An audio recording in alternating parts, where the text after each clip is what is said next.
સમાચારોમાં આગળ વધીએ. મોરબીમાં સ્થાનિકો દ્વારા રોડ રોકીને વિરોધ કરવામાં આવ્યો. મોરબીના 75 રોડ પરના સ્થાનિકોએ શ્યામ પાર્ક સોસાયટીનો રોડ મંજૂર કર્યા બાદ અનેક રજૂઆતો કરવા છતાં કામ શરૂ ન કરાતા રોષે ભરાયા અને રસ્તો રોકીને ચક્કાજામ કર્યો. મોરબીની શ્યામ પાર્ક એક સોસાયટીમાં રોડ મંજૂર થયો, પરંતુ કામ શરૂ ન કરાતા સ્થાનિકો વિફર્યા. મંજૂર થયેલા રોડનું કામ તાત્કાલિક શરૂ થાય તેવું સ્થાનિકો માંગ કરી રહ્યા છે. જો કે સ્થાનિકોને સમજાવવા પોલીસ પણ પહોંચી હતી, પરંતુ સ્થાનિકોએ કહ્યું જ્યાં સુધી તેઓની માંગ પૂરી નહીં થાય ત્યાં સુધી આ રસ્તા રોકો આંદોલન ચાલુ રહેશે.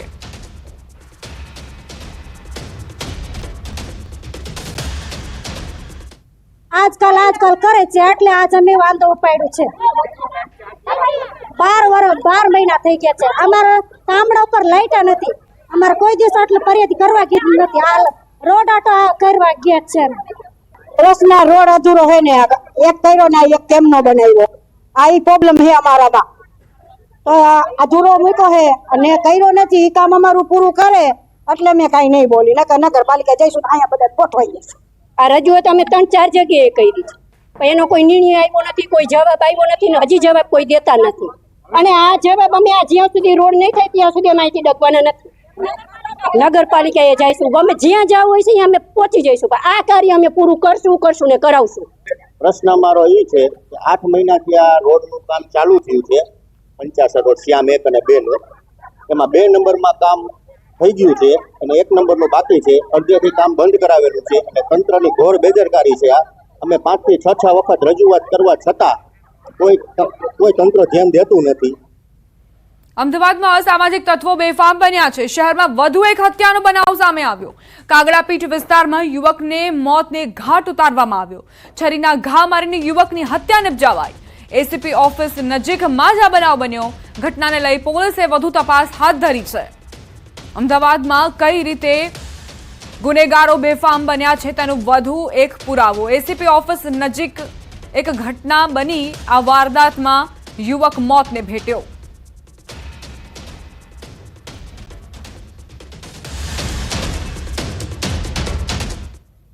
આ સાથે જ બુલેટિનમાં અત્યારે બસ આટલું જ. વધુ અપડેટ્સ માટે આપ જોતા રહો ન્યૂઝ 18 ગુજરાતી.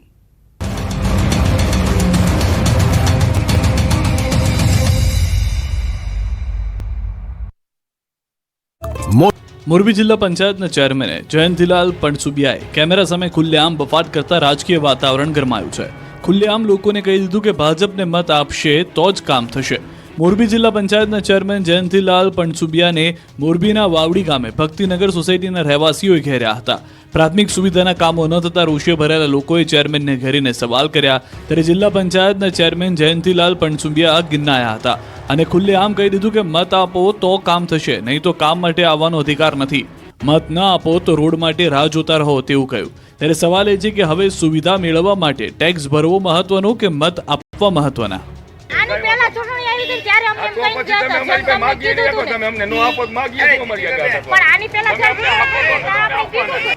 ઠંડી મોડી શરૂ થતા જામનગરમાં જીરુના વાવેતર 30 દિવસ મોડું શરૂ થયું. જામનગર જિલ્લામાં ઠંડીનો ચમકારો દેખાતા ખેડૂતોએ જીરાનું વાવેતર શરૂ કર્યું.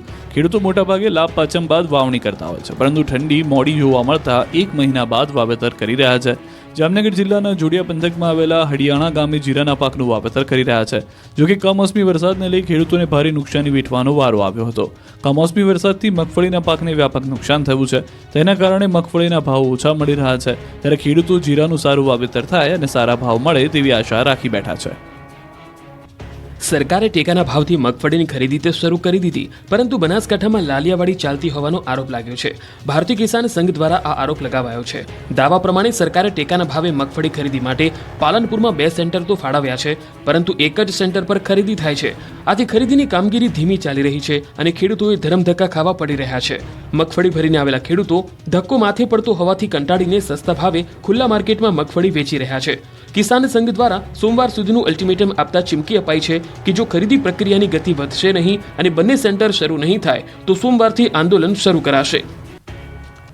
રાજ્યમાં મોટાભાગના વિસ્તારમાં શિયાળુ વાવેતર થઈ ગયું છે. ત્યારે મહેસાણા પંથકમાં આ વખતે ખેડૂતોએ તમાકુ પાક પર બાજી લગાવી છે. ખેડૂતોએ શિયાળુ પાકના વાવેતરની શરૂઆત કરી. મહેસાણા જિલ્લાના ખેડૂતોએ આ વખતે તમાકુનું પણ વાવેતર કર્યું. 1800 હેક્ટર કરતાં વધુ વિસ્તારમાં ખેડૂતોએ તમાકુનું વાવેતર કર્યું. કડી તાલુકા સિવાય મહેસાણાના તમામ તાલુકામાં તમાકુનું વાવેતર કરવામાં આવ્યું છે.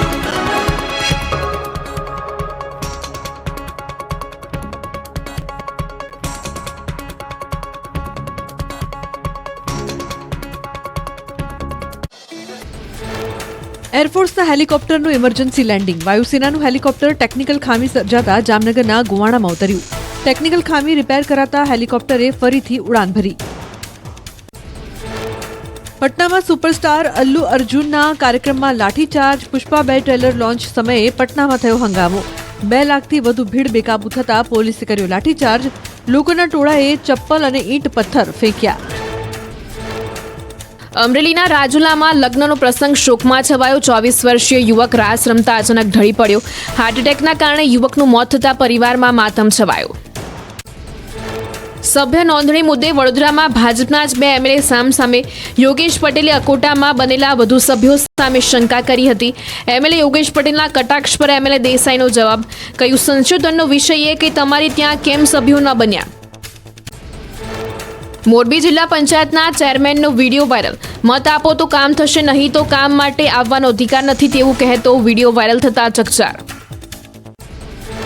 જૂનાગઢમાં આયુષ્માન કાર્ડ માટે વડીલો ઉમટ્યા. જૂનાગઢ ખાતે ધારાસભ્ય, વહીવટીતંત્ર તેમજ મનપાના સંયુક્ત ઉપક્રમે આ કાર્ડ માટે કેમ્પનું આયોજન કરાયું, જેમાં આયુષ્માન કાર્ડ માટે આવેલા લાભાર્થીઓએ સરકારનો આભાર માન્યો. સુરત જિલ્લામાંથી પસાર થતા NH48 પર ટ્રાફિક જામ. 12 થી 15 કિલોમીટર સુધી વાહનોની વણઝાર. છેલ્લા 12 કલાકથી ટ્રાફિક જામ સર્જાતા વાહન ચાલકો અટવાયા. નેશનલ હાઈવે વિભાગની કામગીરીને કારણે વાહન ચાલકોને હાલાકી. વાહનો રોંગ સાઈડમાં ન ઘૂસે તે માટે દરેક કટ પર પોલીસ તૈનાત. પીએમ મોદીને મળ્યું નાઇજીરિયાનું સર્વોચ્ચ સન્માન. બ્રિટનની મહારાણી એલિઝાબેથ બાદ આ સન્માન મેળવનાર બીજા વ્યક્તિ બન્યા પીએમ મોદી. નાઇજીરિયામાં નરેન્દ્ર મોદીને the grand commander of the order of નાઇજરથી સન્માનિત કરાયા. પીએમ મોદી અને નાઇજીરિયાના પ્રેસિડેન્ટ બોલા અહેમદ ટિનુબુ વચ્ચે થયો સંવાદ. ભારત અને નાઇજીરિયાના સંબંધો અને ભવિષ્યમાં વિકાસના સંદર્ભે વાર્તાલાપ કરાયો. નાઇજીરિયા સાથે સ્ટ્રેટેજિક પાર્ટનરશિપ વિશે પીએમ મોદીએ આપ્યું નિવેદન. રક્ષા, ઉર્જા, આર્થિક વિકાસ, ટેકનોલોજી.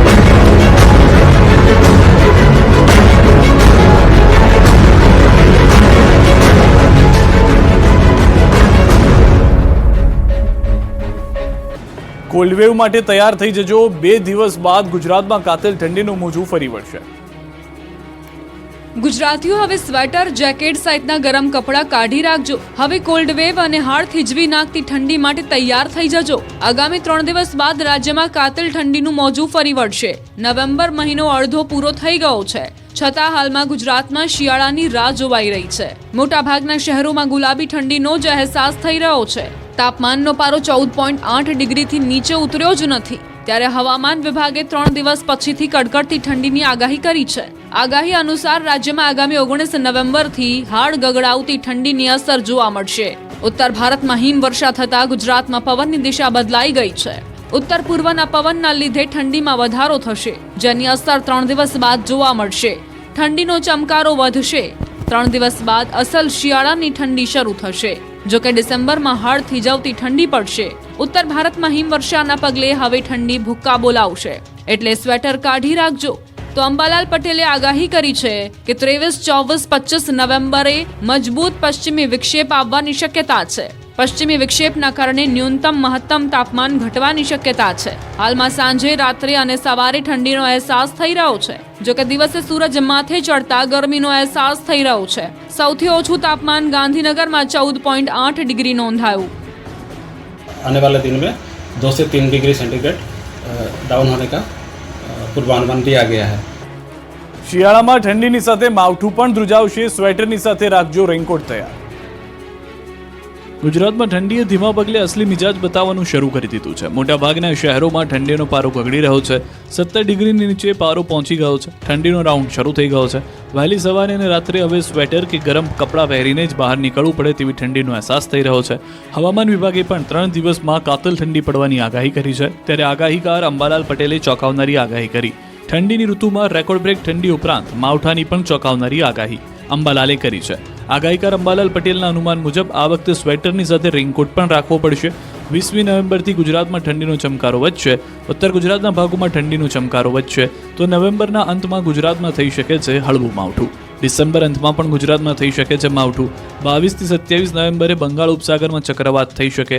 ચક્રવાતની અસર મહારાષ્ટ્ર, ગુજરાત સુધી થઈ શકે. માર્ચ એપ્રિલમાં પણ ગુજરાતમાં માવઠું થઈ શકે. વડોદરામાં બની શોલે ફિલ્મ જેવી ઘટના. ફોનના હપ્તા ન ભરતા ઉઘરાણીથી બચવા યુવાન ટાવર પર ચડી ગયો. હિન્દી ફિલ્મ શોલે જેવા દ્રશ્યો વડોદરાના ડભોઈમાં જોવા મળ્યા, જ્યાં એક વ્યક્તિ ટાવર પર ચડી ગયો. જો કે આ યુવકની હરકત પાછળનું કારણ અલગ છે. મોબાઈલના હપ્તા બાઉન્સ થતા યુવકે તાઇફો કર્યો અને જારોલાવાડી પાસે આવેલા મોબાઈલ ટાવર પર ચડી ગયો. મોબાઈલના હપ્તા બાઉન્સ થતા રિકવરી એજન્ટ ઘરે આવી ગયા હતા. પછી તો શું, યુવક તાઇફો કરવા મોબાઈલના ટાવર પર ચડી ગયો. યુવકની આ હરકતથી આસપાસના લોકો પણ એકઠા થઈ ગયા અને કલાકો સુધી યુવક ટાવર પર જ રહ્યો. જો કે સ્થાનિકોએ મહા મહેનતે સમજાવ્યા બાદ યુવકને નીચે ઉતાર્યો અને તેને ઘરે લઈ જવાયો હતો. અમદાવાદ મુંબઈ નેશનલ હાઈવે પર લાગ્યા વાહનોના થપ્પા, 15 કિલોમીટર લાંબો ટ્રાફિક જામ. સુરતના માંગરોળ તાલુકાના મોટી નરોલી ગામ પાસે અમદાવાદ મુંબઈ નેશનલ હાઈવે 48 પર કિમ નદીના ઓવરબ્રિજ પર ડામર પાથરવાની કામગીરીને લઈને હાઈવે પર લાંબો ટ્રાફિક જામ થયો. 15 કિલોમીટર લાંબા ટ્રાફિક જામનો ડ્રોન નજારો સામે આવ્યો. સુરત જિલ્લામાં પસાર થતા Ahmedabad Mumbai national highway number 48 પર માંગરોળ તાલુકાના મોટી નરોલી ગામ પાસે કિમ નદીના ઓવરબ્રિજ પર NHAI વિભાગની ટીમ દ્વારા મેન્ટેનન્સની કામગીરી હાથ ધરવામાં આવી.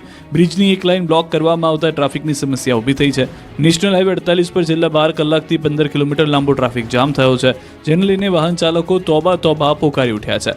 ટ્રાફિકથી ત્રાસી જઈને નેશનલ હાઈવે નજીક આવેલા ગામોમાં હવે